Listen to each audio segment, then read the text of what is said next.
This episode is brought to you by LifeLock. Not everyone is careful with your personal information, which might explain why there's a victim of identity theft every 5 seconds in the U.S. Fortunately, there's LifeLock. LifeLock monitors hundreds of millions of data points a second for threats to your identity. If your identity is stolen, a U.S.-based restoration specialist will fix it, guaranteed, or your money back. Save up to 40% your first year by visiting lifelock.com/podcast. Terms apply. Hi, I'm Cyndi Lauper. My scalp was covered with psoriasis, which could lead to psoriatic arthritis. But Cosentyx treats both. Cosentyx secukinumab is prescribed for adults with moderate to severe plaque psoriasis 300 milligram dose and adults with active psoriatic arthritis 150 milligram dose. Don't use if you're allergic to Cosentyx. Before starting, get checked for tuberculosis. An increased risk of infections and lowered ability to fight them may occur, like tuberculosis or other serious bacterial, fungal, or viral infections. Some were fatal. Tell your doctor if you have an infection or symptoms like fevers, sweats, chills, muscle aches, or cough, had a vaccine or plan to, or if inflammatory bowel disease symptoms develop or worsen. Serious allergic reactions and severe eczema-like skin reactions may occur. Learn more at Cosentyx.com or 1-844-COSENTYX. Cosentyx works for me. Ask your doctor about Cosentyx. This series contains adult language and descriptions of graphic violence. Listener discretion is advised.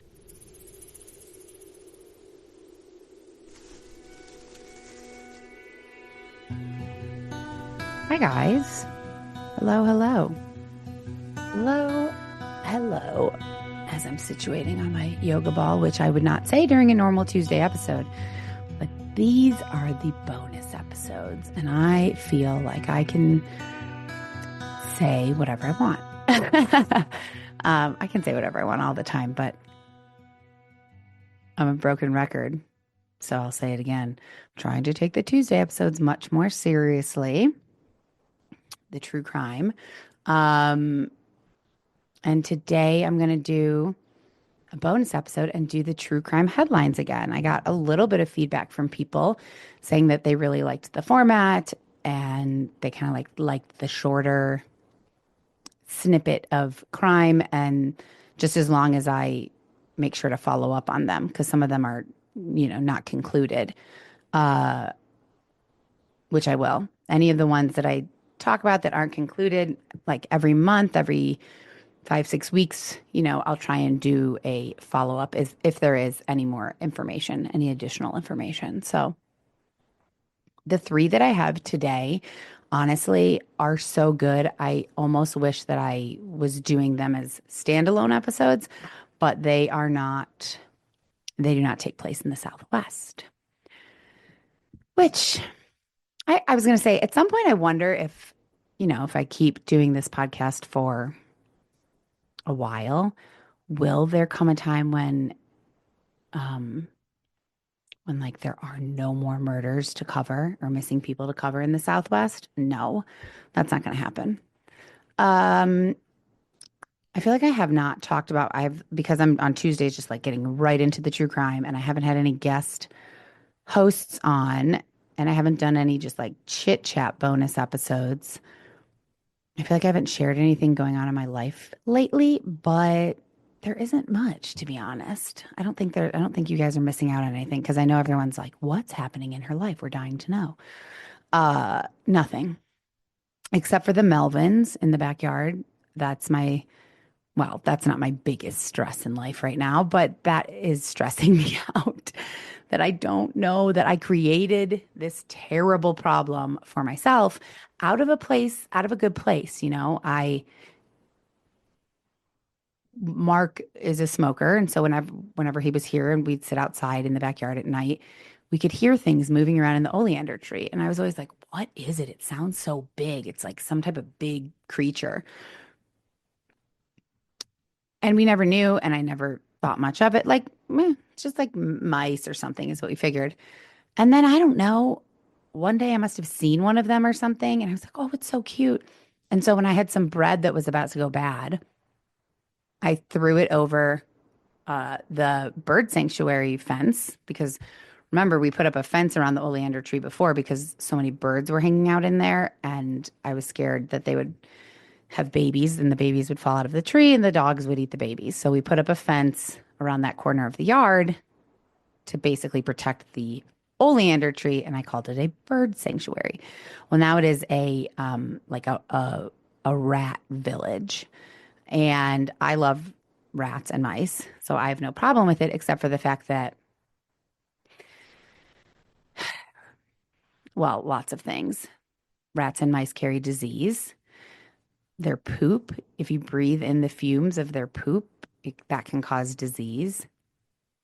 They can bring other predators around, like snakes and stuff, can be drawn to the backyard, which I definitely don't want.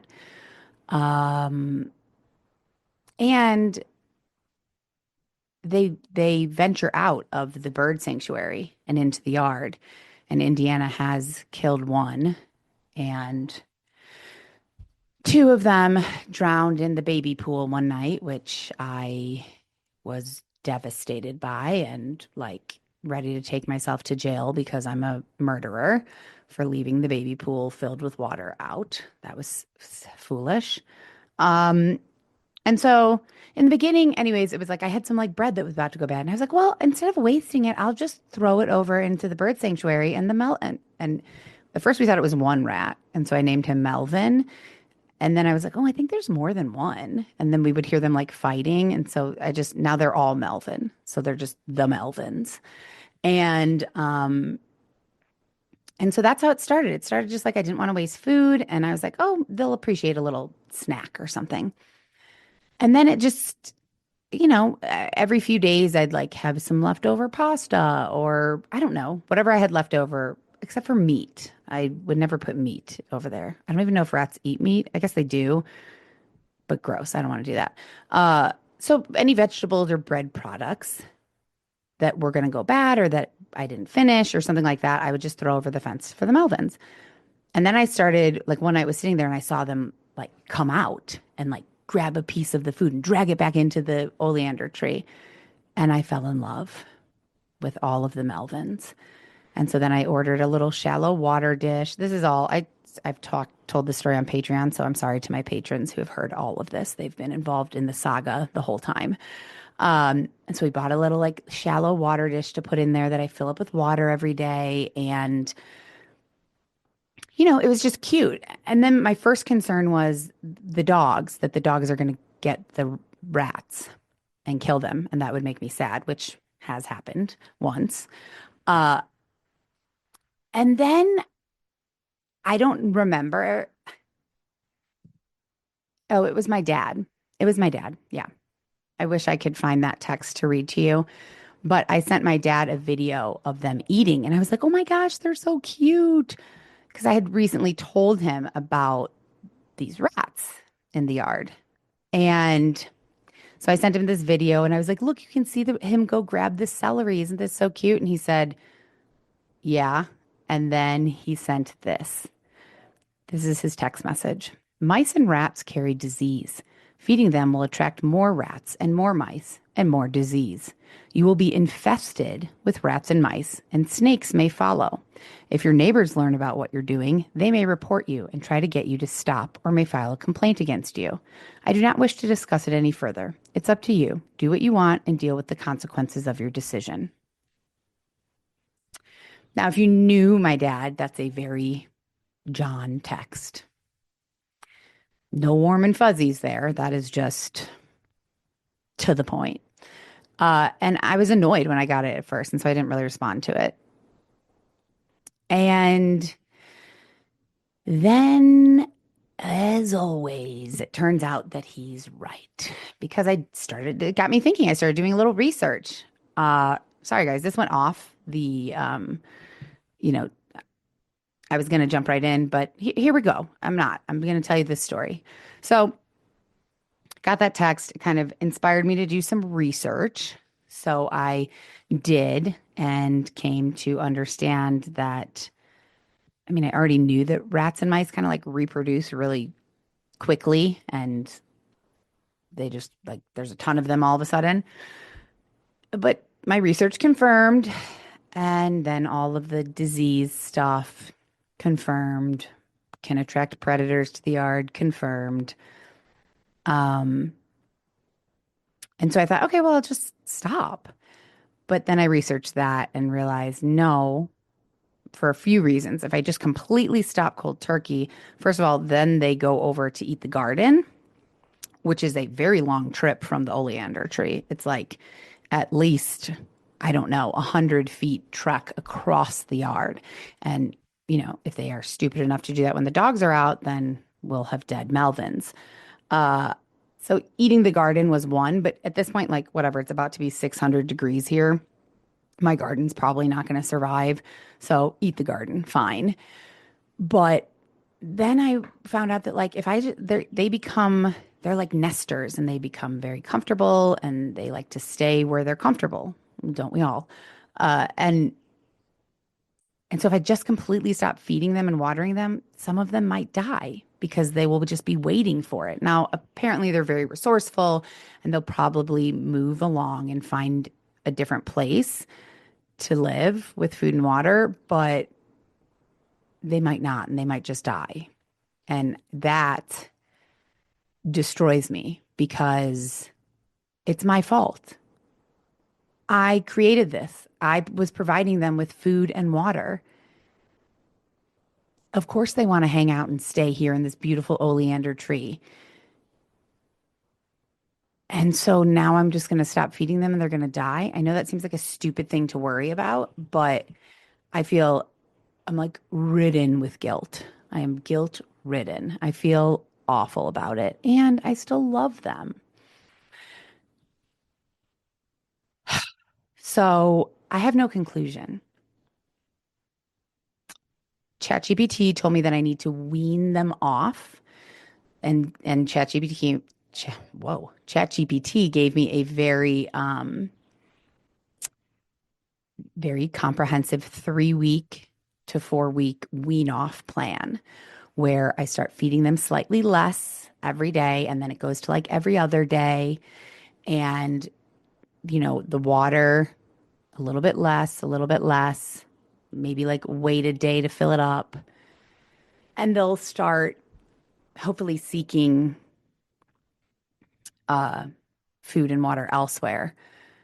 Another reason to not have them is because I also learned that like if I just completely stop feeding them, they may try to come in the house, which they may already be doing. Like once summer hits and it's 1 billion degrees here, they may try to get into the vents, to the pipes, to the whatever.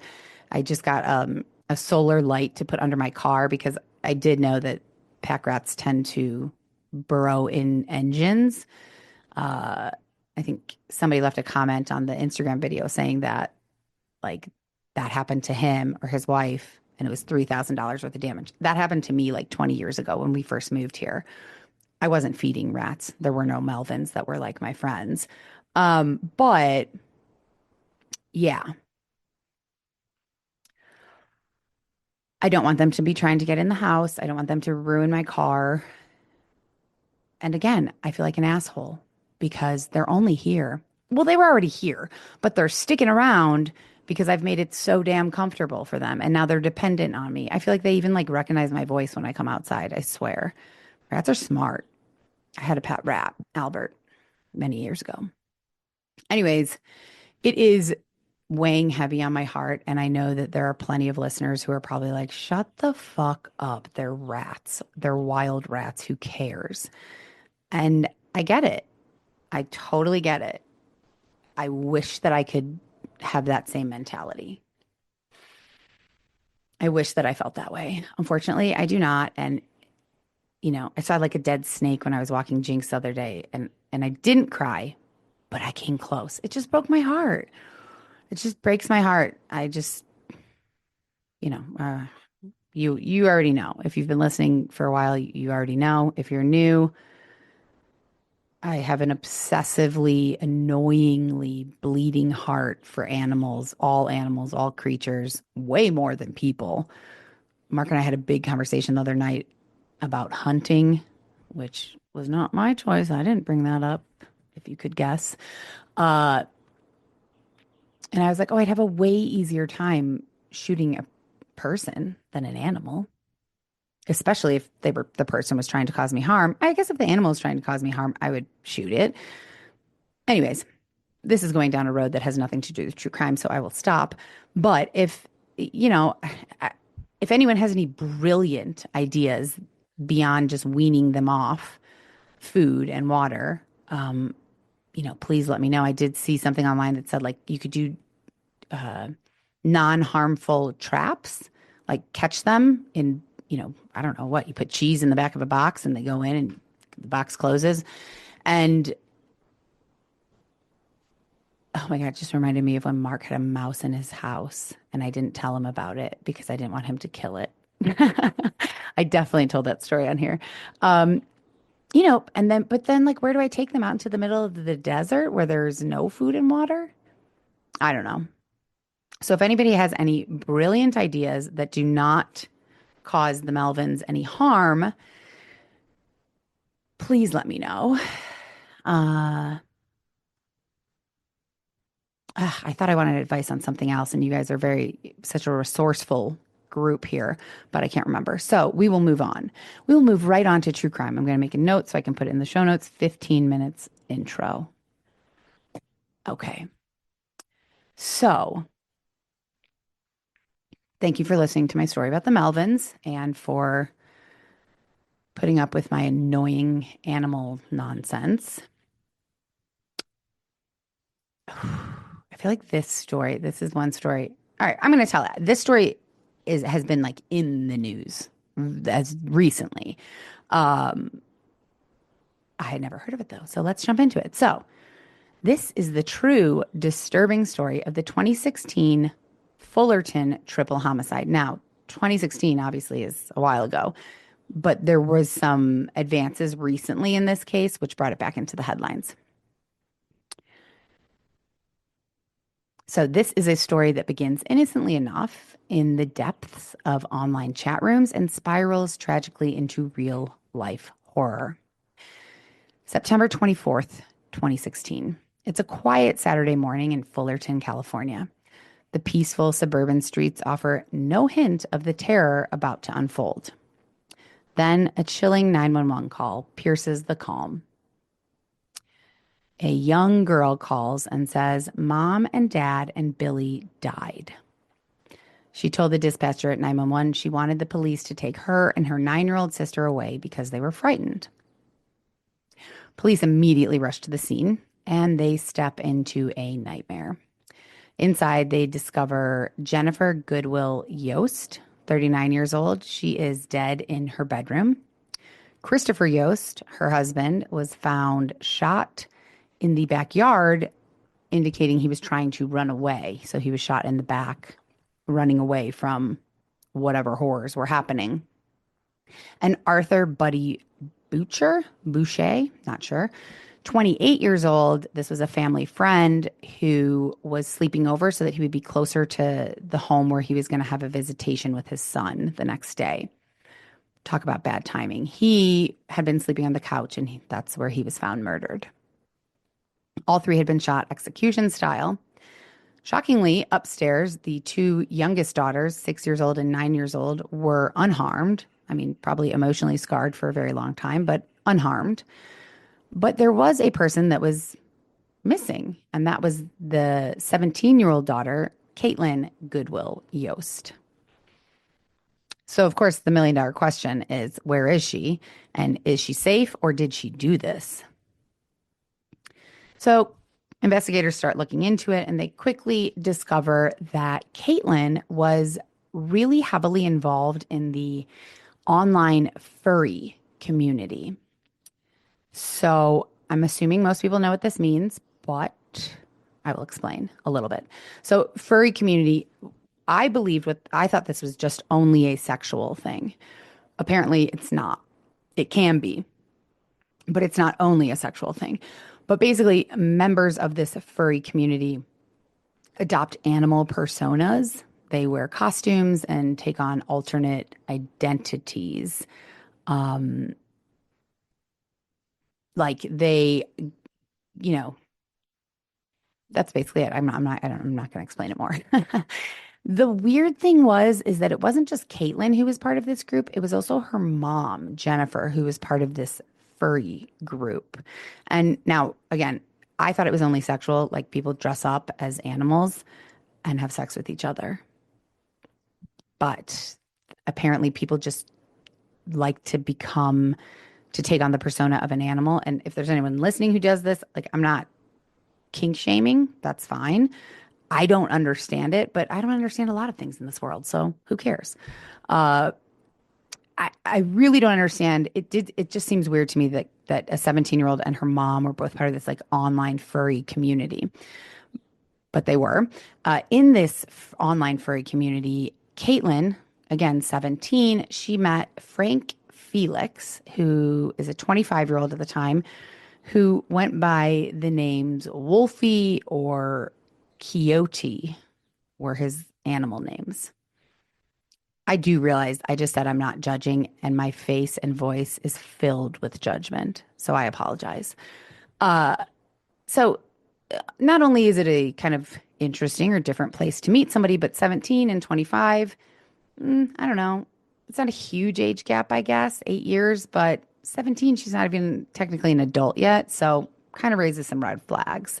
And Caitlin's parents definitely thought it raised red flags. They strongly disapproved of this relationship, which meant that Caitlin began to interact and see Frank in secrecy. And it kind of became isolating for her.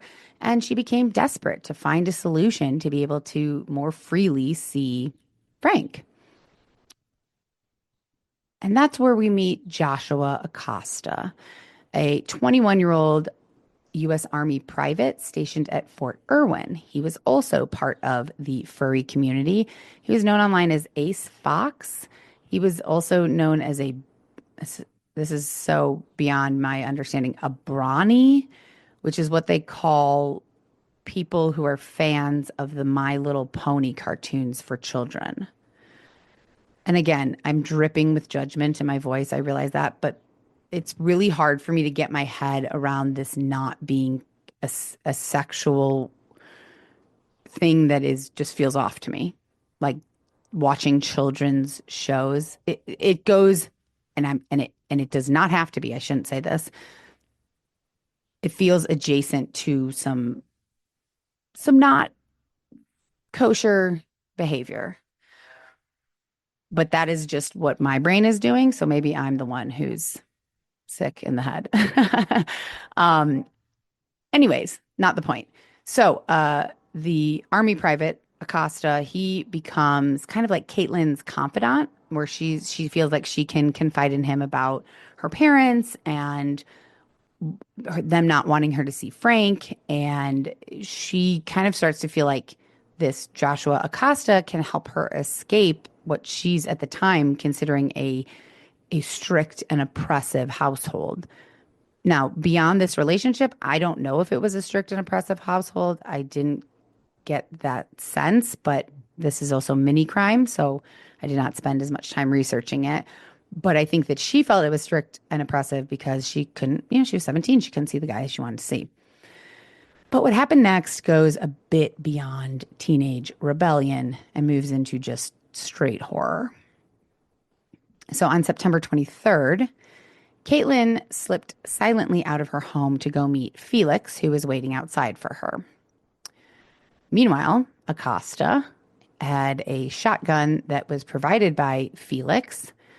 He crept to Caitlin's home, the Yost home.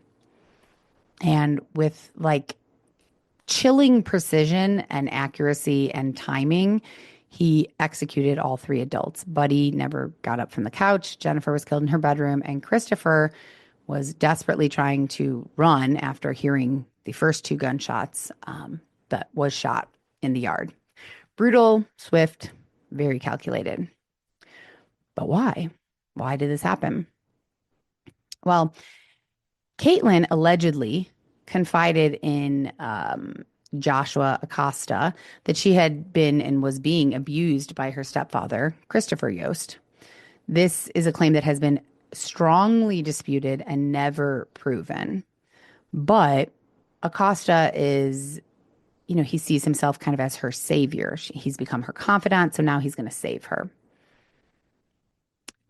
Also, right after the shootings, Frank Felix sent messages to Caitlin declaring his love for her and his hopes that they could start a family and make Caitlin's sisters their own children. Oof. So many questions. Like, were these two men manipulated by Caitlin, or were they manipulating Caitlin? Like, did they just want to take advantage of Caitlin and kill her family? Like who's the mastermind here? Well, within hours, authorities arrested Joshua Acosta and Frank Felix. Caitlin was also initially detained, but she was later released without charges. At trial, Joshua Acosta showed complete detachment from this. He calmly relived and recounted the murders for the courtroom. Frank Felix, however, was desperately trying to kind of distance himself. He was, pretending to be ignorant about Acosta's intentions, like, oh, I didn't know anything about it. He also said that he was scared of Acosta. However, this was proven to be not really accurate because the two actually kept in touch and like wrote letters to each other. And Frank Felix sent letters to Acosta, with one of the letters including a, quote, drawing of a sexually androgynous anthropomorphic horse with human breasts. Again, it just feels off to me. And I mean, I'm sure there's plenty of people in the furry community who are not off, who this is just what they like. They like dressing up as furry animals, and that's it. There's nothing more to it. And, shit like this, a story like this kind of gives it a bad name. However, for these people, for these guys, I think it was not totally innocent and just like, oh, I loved My Little Pony as a kid and now I love dressing up like My Little Pony as an adult. That obviously wasn't the case because they're murderers. So the jury felt the same way. They did not buy that Frank Felix was scared of Acosta or didn't know anything about this. Both were convicted on 3 counts of first-degree murder with special circumstances. In 2018, Joshua Acosta received life in prison without parole. And for some reason, Frank Felix's sentencing, it was a long, drawn-out process, but he finally faced the same fate this year, 2025. He also life in prison without parole. Caitlin is a big question mark. I actually did mean to look up where she is and what she's doing right now, but I didn't. So that'll be in the follow-up. I can't believe nothing happened to her. To me, that feels crazy. Now, again, mini crime, so I don't have all the information. I didn't like deep dive this, but I wonder if, and maybe that's what we'll do on the follow-ups. I'll like a little bit deeper dive it and answer some of these questions. But I wonder if, did Acosta and Felix like protect her in court? Like say, oh, she had nothing to do with this. It was all us. Because if they didn't do that, then how is she not being held accountable for some part of this? It kind of blows my mind. And how must she be doing? And what happened to those girls, the little girls? Are they with her? I hope not. I don't know her, but I feel like that might not be a good plan. So this is definitely a story that is a stark reminder of the blurred lines between fantasy and reality, and leaves us possibly with some pretty creepy questions, like how well do we truly know those closest to us? Because I'm guessing Caitlin's parents didn't think she was going to have them murdered. And where exactly does fantasy or online fantasy end and reality begin?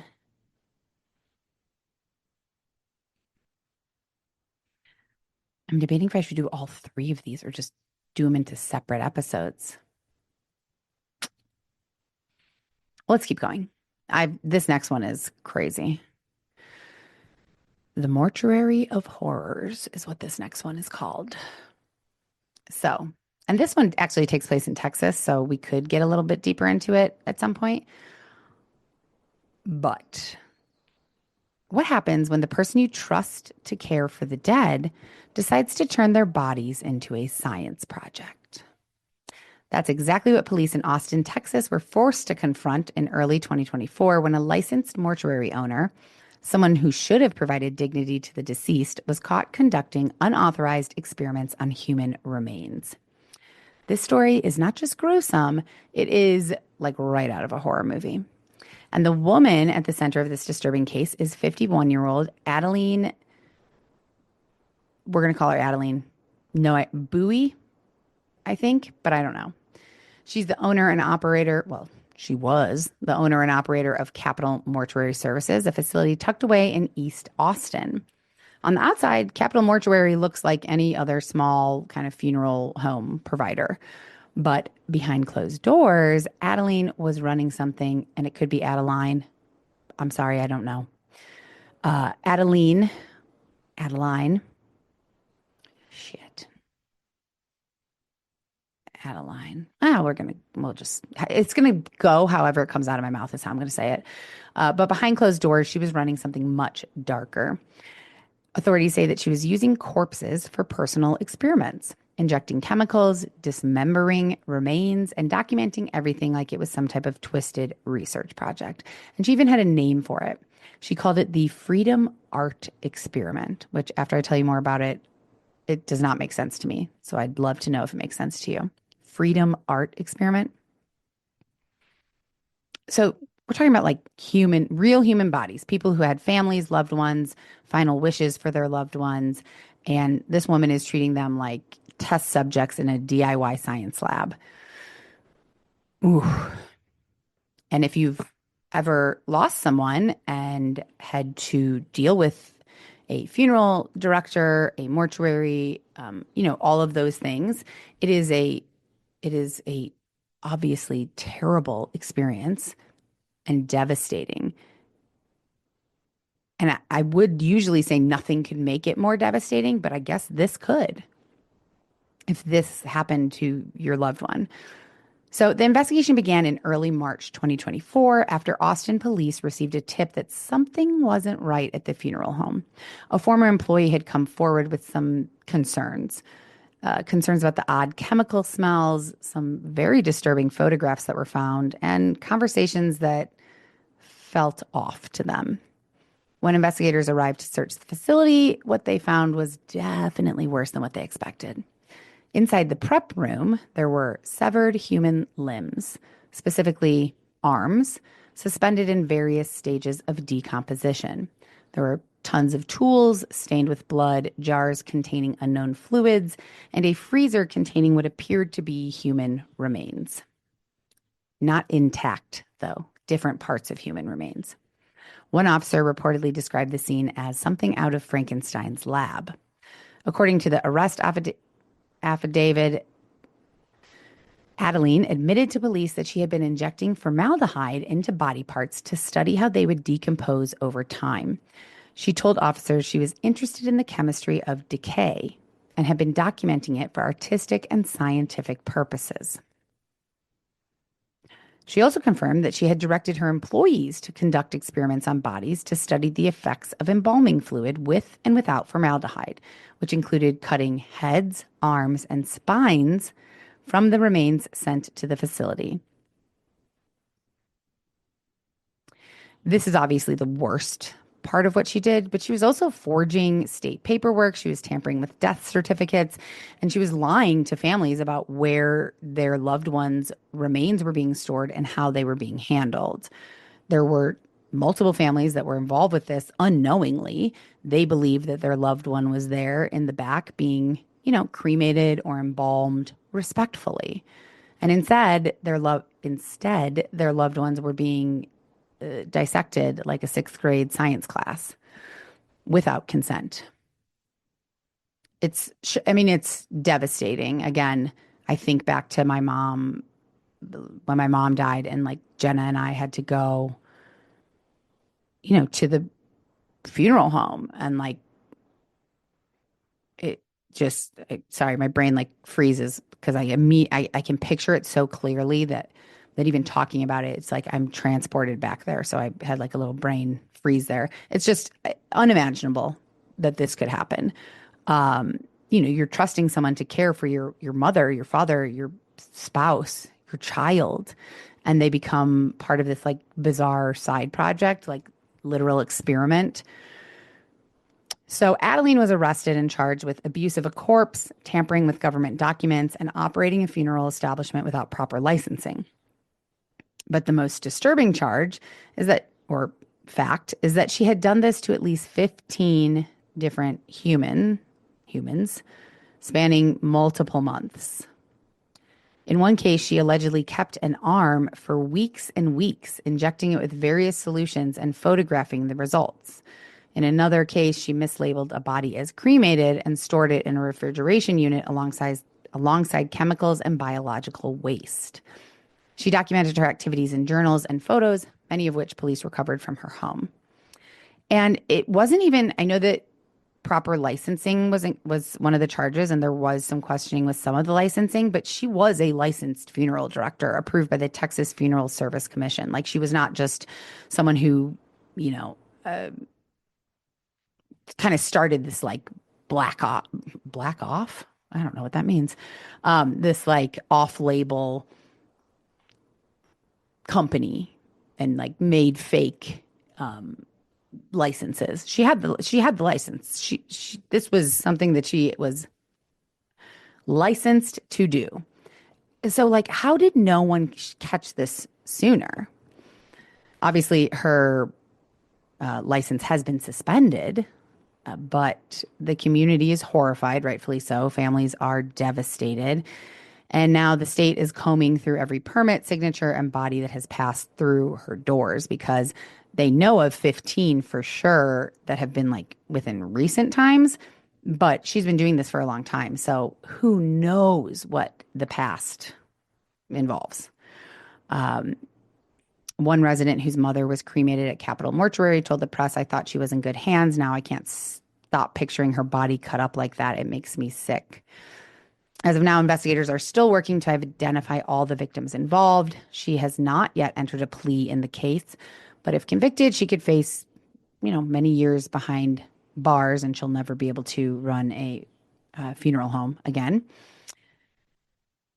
I found a statement from her lawyer recently that it was a hard eye roll for me when I read this.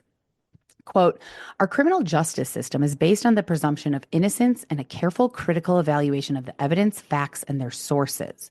This case involves complexities that are not immediately apparent and should not be sensationalized. Our legal team remains fully committed to defending and advocating for our client with the expectation of fairness and due process." Okay. So the story is, less about murder or breaking the law, but it's definitely about betrayal of trust, because when we or our loved ones die, I think it's kind of assumed that they will be treated with dignity and be able to be, buried, whatever the case may be, in peace. And Adeline shattered that trust for a lot of families and turned a place of mourning into a place of horror. So we will follow up on that one and see what her plea is and what she ends up getting sentenced with.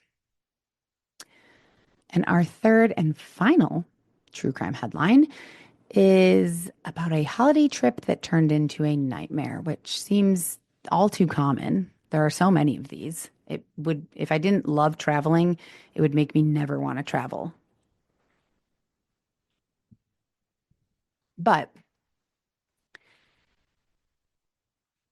well, I'm not going to say that. I was going to say, but I think if you're aware of your surroundings and you take safety precautions, don't go out walking at night alone in a foreign place or things like that, you'll be okay. But that sounds a lot like victim blaming. So I'm going to retract that statement and say that bad shit happens everywhere.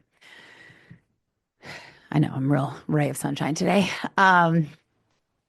Okay, a scenic island, a carefree trip, and a teenager who vanished without a trace. This is the story of Jay Slater, a 19-year-old British tourist who traveled to Spain for a music festival and was never seen again.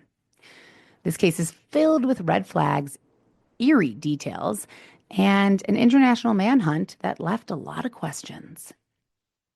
In June 2024, Jay Slater was just like any other teenager enjoying a summer escape.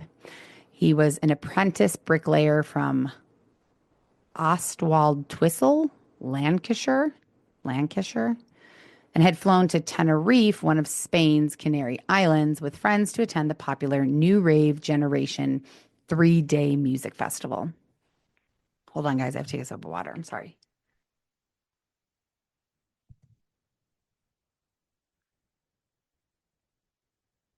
I don't want to swallow into the microphone. Excuse me. He was young. He was excited. He was ready to have a great time. Friends described him as fun-loving, energetic, and impulsive, the kind of guy who would always say yes to an adventure.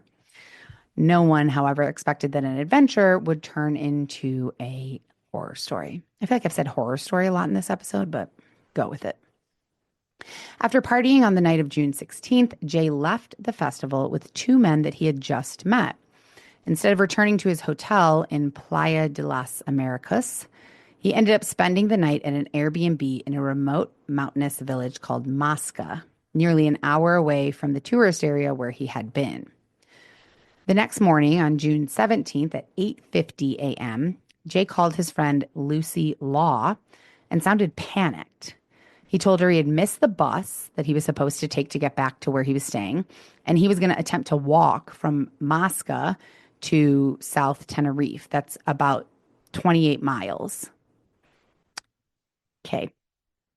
So now he's telling his friend Lucy, I'm lost though. I was going to walk, but now I'm lost in the mountains. My phone is dying. I don't know how to get back. I only have 1% battery on my phone. I have no water, and I cut my leg on a cactus, and I still have a really, really long way to go. And this journey was not a easy journey. Now, I'm assuming there's a road because he got in a car and went with these two dudes here. They drove there. They didn't parachute in. So there's I'm confused as to why he didn't just walk down the road, because really the 28 miles, the space between Masca and Tenerife it's rugged, it's isolated, and it was very hot there at the time. So it's not an easy place to, that's not an easy journey to make on foot. Again, there must have been a road. I'm not sure. He must have gotten turned around. Maybe he thought there was a shorter way if you just cut through the wilderness. That's never a good idea, guys. We definitely know that now from many stories that we've had.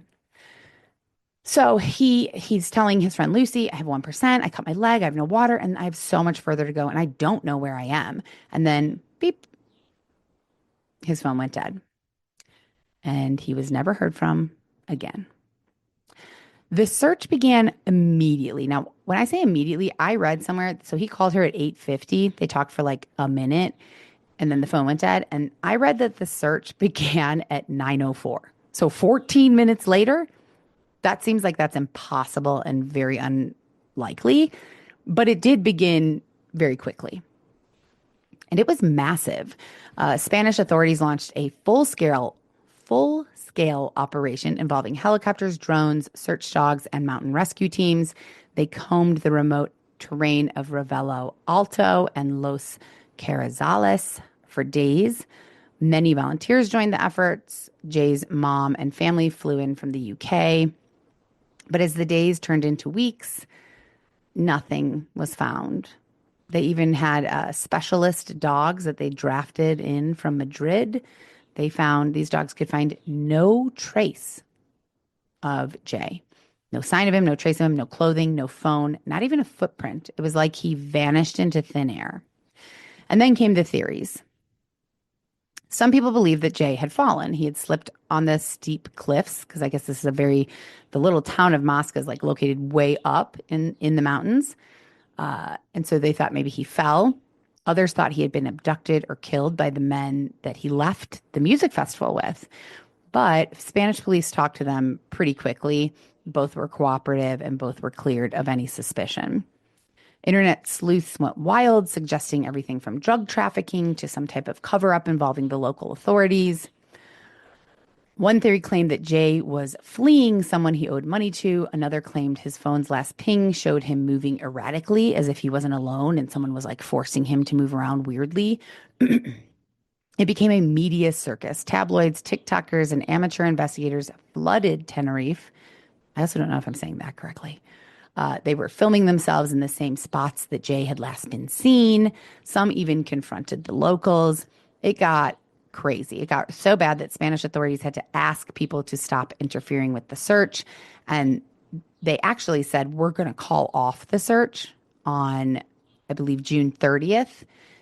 They didn't actually call off the search, but they just said that so that like people would stop searching and they could search. Like the proper people could be searching. There were still no answers, though. Jay's family was kind of critical of the search. They said local police didn't treat it seriously enough at first, and they waited too long to call in the mountain specialists and didn't follow up on tips fast enough.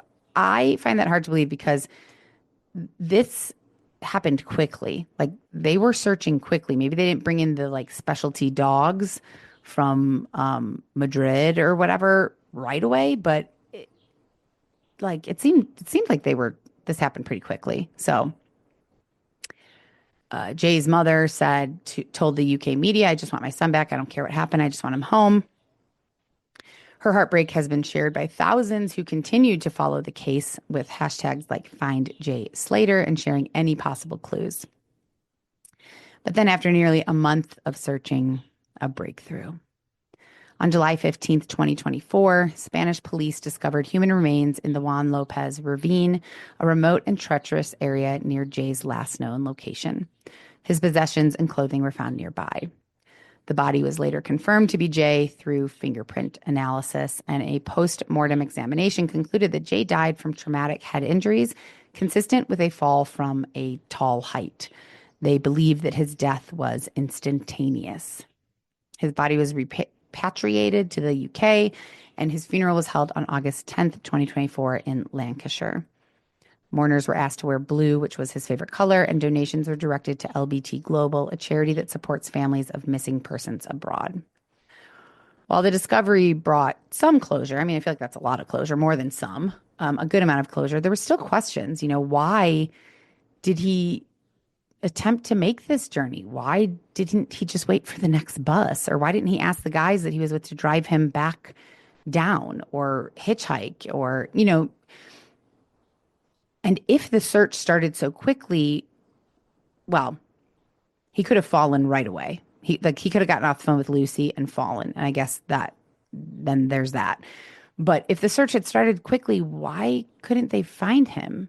It wasn't, yes, it was treacherous terrain, but, well, I guess in my head, you guys know that I'm terrible with distances and maps in general. So 28 miles, yeah, I guess that's a very large area. So maybe it does. Maybe it is. It does make sense. Like he had a problem with those guys. He wanted to get back to his friends, to his hotel.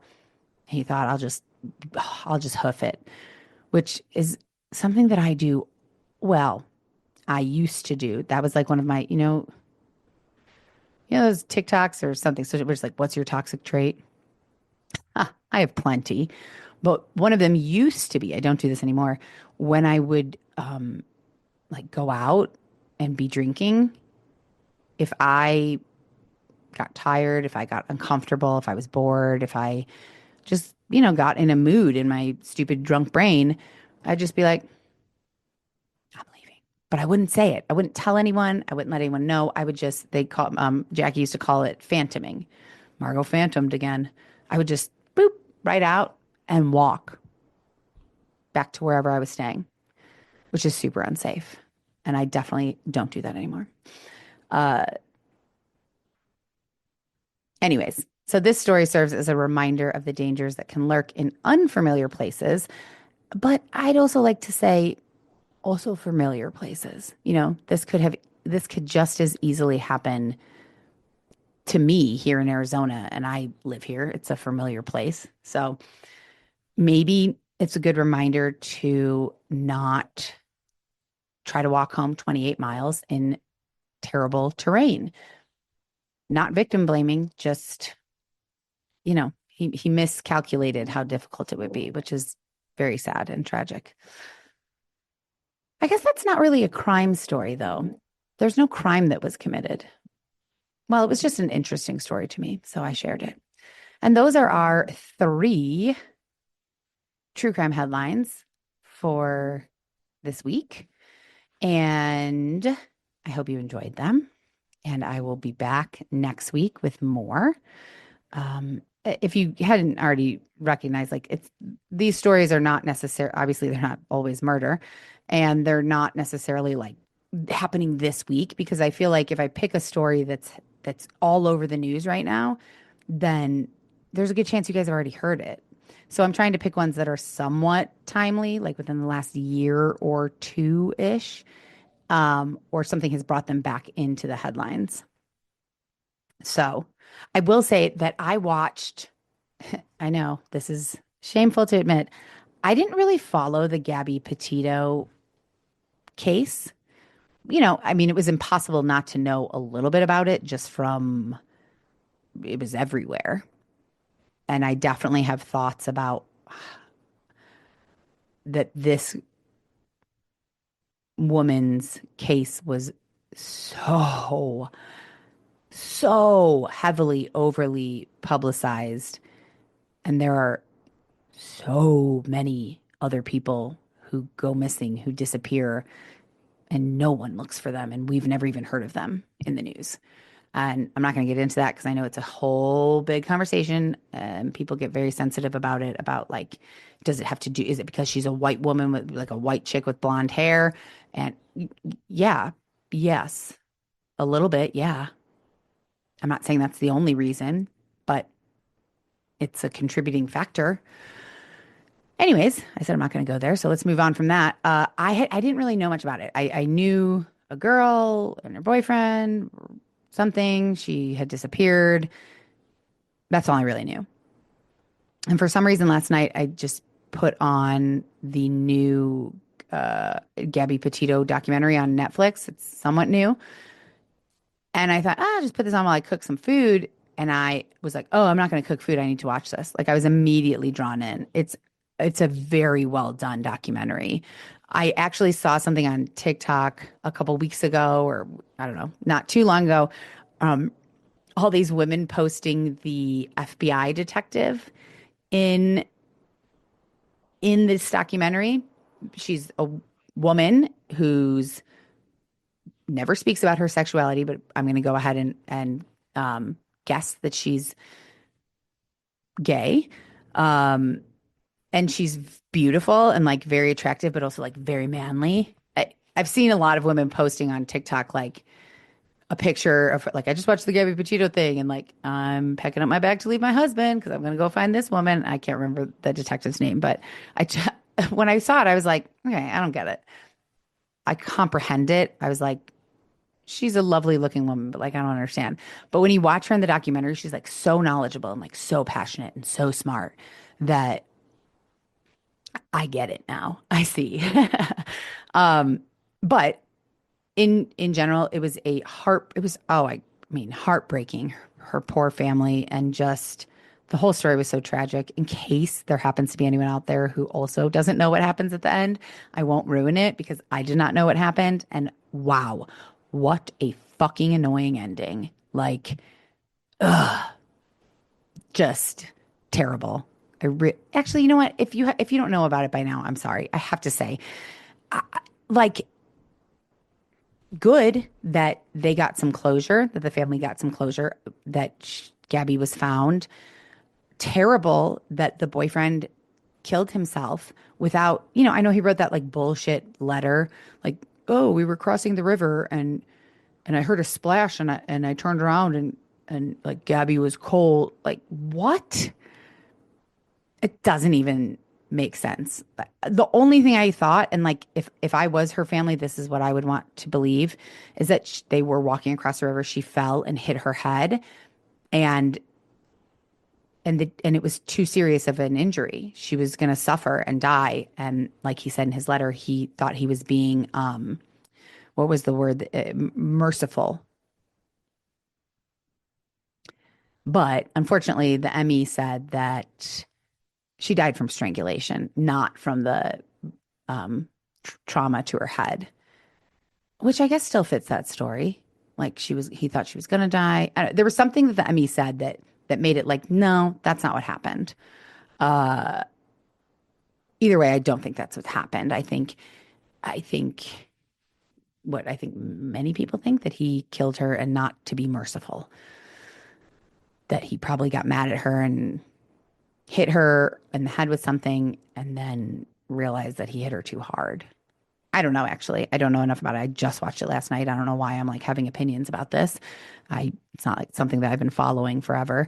But I thought it was really well done, very interesting, very sad. So sad for those families. But I was so impressed with both sets of parents, Gabby's parents. You know, her parents got divorced and then each of them got remarried. And both couples seemed so lovely. The fact that they like got along and were able to mourn Gabby all together, and like just, gosh, what an ideal, if you have to get divorced and have children, to be able to handle it like that and kind of have this like giant blended family is, of course, I don't, who knows? This is when they're on TV. I don't know what's happening at home, but from what I could, from what they portray, wow, really impressive. Seemed like such lovely people, and Gabby seemed very sweet and likable, and honestly, her boyfriend seemed sad. He seemed troubled and depressed, and that's unfortunate. Yeah, very, very tragic. Everybody's like, geez, Margot, we've already known this for years. Fascinating to me though. So if you haven't watched it, I have so many recommendations to watch. Maybe I'll do an episode, but just real quick, and I'll do an episode and talk more about them. But the new season of You on Netflix, if you have not watched this series, I mean, I loved it. I read the book, I don't know, 15 years ago. My mom was still alive. So because I was visiting here. She was alive. So it was a long time ago, 10 to 15 years ago. I thought it was the weirdest book. I don't even remember how I came across it. I think I found it at a house where I was babysitting. I took it maybe. I don't know. But I liked it. It was just really strange, the perspective that it's written from, because you really never get to know the narrator. I don't know why I just said that like that, but it was weird. And then I never thought about it again until this show came out. And I didn't even make the connection with the title. The title is You. And I didn't even make that connection until I started watching it. And it was the same kind of like weird narration. And I don't know how to classify it, just weird. And I was like, oh my God, this is the book. And so they did 5 seasons. This season, I believe, is the last. I did not like the 4th season, maybe. But other than that, I loved it. I thought it was really good. Watch that. I was not going to watch something called Ransom Canyon on Netflix. I don't watch a lot of Netflix until now, apparently. Josh Duhamel, who is lovely. He was also on Daddy Issues, and not only is he lovely to look at, but he is lovely, seemingly lovely personality, very polite and kind. I was like, oh, it's just another Yellowstone. I didn't even finish Yellowstone. They shoot a horse in the first 5 minutes of Yellowstone. I was like, this show is going to be tough for me. Ransom Canyon, there is only one part, and it's not even that sad of an animal part. Like I was able to watch it. It's so soap opera-y. It's kind of silly. It definitely feels a little bit like a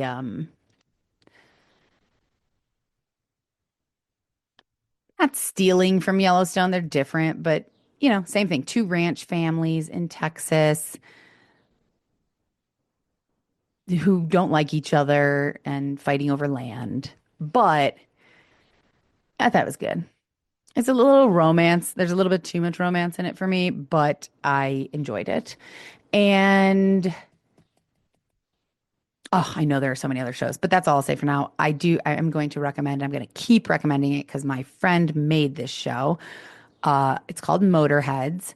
Comes out May 20th on Amazon Prime. And my very dear, amazing former colleague and friend, Jason from Cavalry, has been working on this show since I think I met him, honestly. Like, I think when I met him, they were just developing the script. And so every week on our like weekly meeting, he would talk about like the recent developments and like, and then they're looking for actors to attach to it. And like, so I got to, from the outside, kind of observe him making this show from like conception basically to actually want to say that Dana helped come up with it, my old boss. I don't want to put misinformation out there. I'm not sure, but Jason was an EP on it, or more or higher than an EP. I don't know. He had a huge part in it. Last summer, he was in Vancouver for months and invited me to come and go to the set, like come to the set of Motorheads, like come stay with him, come to the set. Ryan Phillippe is in it, and a couple other people who I recognize, but I don't know their names. And of course I was like, I don't have any money. What an idiot I am. I should have like stolen the money. It's my dream to go on a movie or TV set. And I literally had an opportunity to, and I didn't do it. I'm so pissed at myself. But he sent me pictures from set, and just, it is really exciting to me. I understand that none of you know who he is. And so this is less exciting for you, but I'm going to just talk about it because I've been waiting, I feel like years to see this show. And it is really fascinating to me.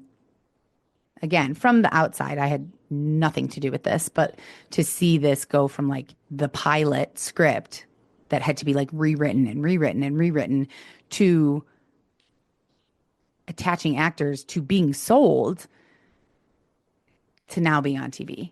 It's just such a huge accomplishment for him.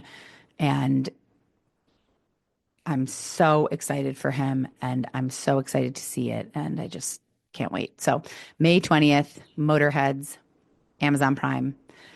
And with that, I will say goodbye. And thank you for listening. And I would still love to hear feedback if you like this format with the kind of 3 shorter stories. I will be following up on them, I promise. After like the 4th episode, I'll do a roundup and see which ones have updates, if any. And we'll do kind of like a recap update episode. Okay. I guess that's it. I'm going to go do a workout video. I'm going to stop talking. I was going to talk about a workout video I did the other day, but I'm sure you're sick of my voice by now. So I will stop talking, and I will say thank you for listening. Stay safe out there. And I will be back on Tuesday with a new regular full on episode of True Crime. Okay. And please, review on Apple, leave a comment on Spotify, all that stuff. Okay. Love you guys. Bye. Death by Southwest is hosted by Jenna Schneider and Margot Carmichael. Executive produced by Margot Carmichael. Produced by Jenna Schneider. Audio editing and sound design by Margot Carmichael. Music by Soundstripe. And a special thanks to Edward R. Murrow for letting us borrow his famous sign-off phrase, good night and good luck.